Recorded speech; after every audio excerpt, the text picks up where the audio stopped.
Hello, book lovers. Welcome to Audiobook Nest. Today, I'd like to talk about one of the 3 books that changed my life, A Passion for Success, by Kazuo Inamori. He is a renowned Japanese entrepreneur, management expert, and philanthropist. Starting his entrepreneurial journey at the age of 27, he managed to elevate 2 companies to the ranks of the Fortune Global 500 over a span of 40 years, a feat unparalleled anywhere else in the world. Achieving even one Fortune Global 500 company is a rare accomplishment, let alone 2. Inamori is particularly known for 2 books on values, A Compass to Fulfillment and A Passion for Success. While A Compass to Fulfillment explores the meaning of life, A Passion for Success reveals the significance of work. Today, let's delve into A Passion for Success, which is all about how to work efficiently, to improve oneself, one's employees, and one's company. Chapter 1: No One is Forever Unlucky. As many of you may know, Japan has entered an era without clear direction. Society has plunged into confusion, with many individuals unsure of why they work anymore. A significant number have lost sight of the true meaning of work. Some believe that hard work and dedication hold little to no value, while others seek easy riches through stocks and lotteries. Additionally, there are those who embark on entrepreneurship solely for the purpose of making money, hoping for financial freedom at a young age. These trends have led to a distortion of societal values, even fostering a sense of restlessness. In this book, Inamori Kazuo will enlighten us on the essence of work and guide us on how to properly understand its significance. First off, the author believes that work is a panacea for all ills. Through work, one can overcome various challenges and trials, leading to a turning point in life. Life is often full of hardships. We typically spend our days amidst adversity. However, the author contends that the only way to confront hardship is through work. Therein lies great power in work, capable of helping you overcome the challenges of fate. The author illustrates this point with their own story. In their youth, they faced misfortune. They failed their middle school entrance exams, contracted tuberculosis, and nearly lost their life.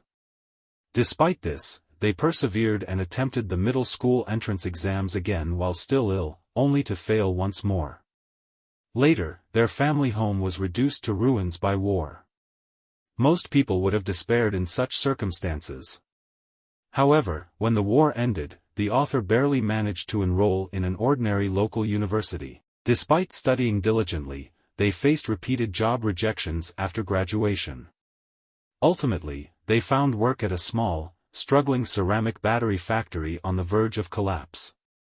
To make matters worse, they didn't receive their wages during their first month on the job. At 23 years old, the author felt as though death was knocking at their door. They were overwhelmed by a sense of despair, feeling as though they were cursed by misfortune. However, he refused to accept his fate and instead resolved to work hard and take another shot at life.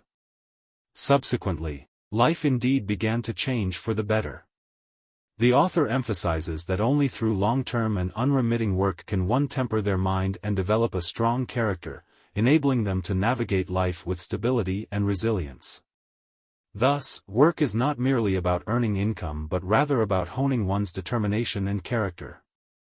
In essence, how well one performs in their job will determine their status and whether they earn the respect of others. An employee who works diligently and achieves fruitful results deserves the admiration of their colleagues. The concepts of labor differ between Japan and the West.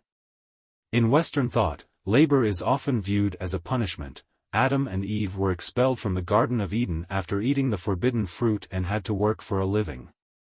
However, this notion does not exist in Japanese history. Japanese people have always approached work with pride.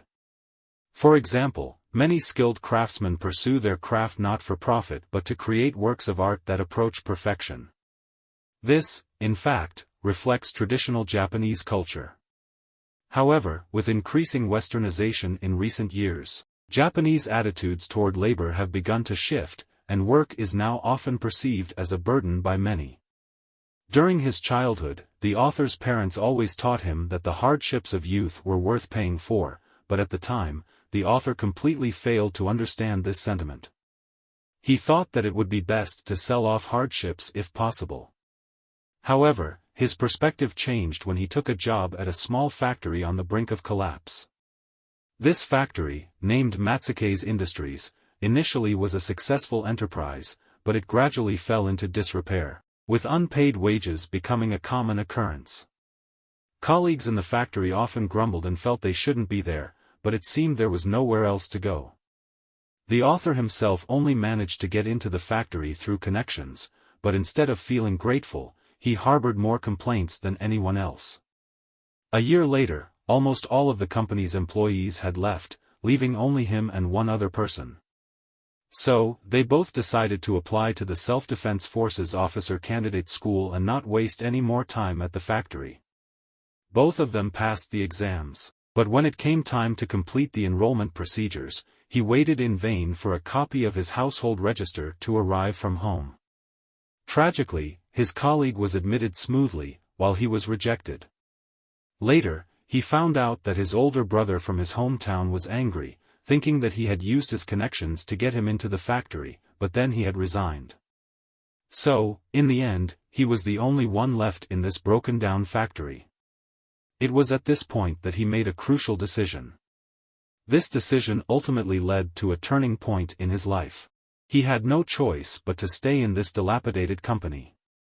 Later, he realized a crucial point: if he truly wanted to leave, he needed a reason. He couldn't just tell the next employer that he left because he was unhappy with the previous one. So, he had to do his current job well and then find a selling point for himself. This actually aligned with my viewpoint. I often encouraged his colleagues internally to change jobs for better development, but he hoped they would sell themselves at a high price when they were at their best. He wanted them to leave in style, not in disgrace. Only by excelling in their current job could they demand a higher price in the next one. I had followed this path, always leaving a job at its peak. He never waited until he performed poorly before thinking about changing jobs, as even if he did find a new job, it wouldn't yield good results. Once the author understood this principle, he began to focus on his work. From then on, his attitude changed. He no longer worked for the crumbling factory but started working to polish his resume. Everything changed completely. His task was to research cutting-edge ceramic materials. He moved all his daily necessities into the laboratory and began to devote himself to his work. Not only did he work diligently, but he also subscribed to the most professional magazines worldwide to improve his expertise. Some of these magazines were entirely in English, so he had to look up words in the dictionary while learning English and then delve into specialized knowledge. In this way, he worked eagerly for several years, and a miracle happened. A self-taught researcher, he achieved many research results and became a rising star in the field of inorganic chemistry. After being recognized multiple times by others, he felt that the factory wasn't so bad after all, and the work seemed interesting. Sometimes people are like this. Sometimes you feel that work is meaningless, but in reality, you just lack recognition from others. If someone thinks highly of you, you will be quite interested and continue to widen the gap. That's why it's often found that some people become stronger in certain fields and eventually become experts. So, it's true what they say, interest is the best teacher. So how do you gain interest? It's through praise from others. Sometimes you need to push yourself, to lift yourself out of the average. Just like you, who are currently studying, in 2 to 3 years, you will fall in love with reading because you are already much stronger than the average person. When discussing big picture or management topics, others will surely look up to you. This strong self-confidence will gradually transform into interest. Soon, the author accepted a task to research a new material called forsterite, which had excellent insulation properties. It was said to be ideal for use in television cathode ray tubes, but there was no precedent for synthesizing this material. This work presented a significant challenge. He worked day and night on this, conducting experiments and learning from repeated failures. Finally, he succeeded in creating it. Here's a miraculous story. He had been pondering how to solve the adhesive problem with forsterite for a long time, trying many materials without success. One day, he stumbled over something in the laboratory and found his shoe covered in pine resin. At first, he was annoyed at whoever had left this lying around, but then inspiration struck. He mixed ceramic materials with pine resin in a pot, heating and blending them together, and amazingly, it worked. He believed it was a divine hint, perhaps because he had been working too hard, and even God couldn't bear to see it. At that time, only General Electric in the United States and this small, struggling factory owned the capability to synthesize this material, so it attracted enormous attention. Orders from Panasonic flooded in, revitalizing the struggling factory. At this moment, he realized a truth: even in adversity, as long as you work hard and persist without giving up, incredible luck can come your way. Many years later, when he looked back on the first half of his life, enduring hardships and entering such a broken factory might have made others pity him, but it was precisely these experiences that transformed his life.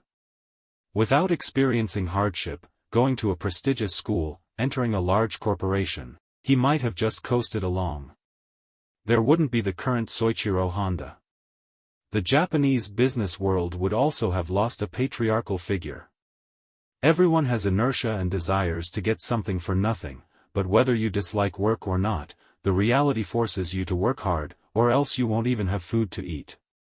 So many people's jobs are actually forced upon them, being forced to enter a company they don't like.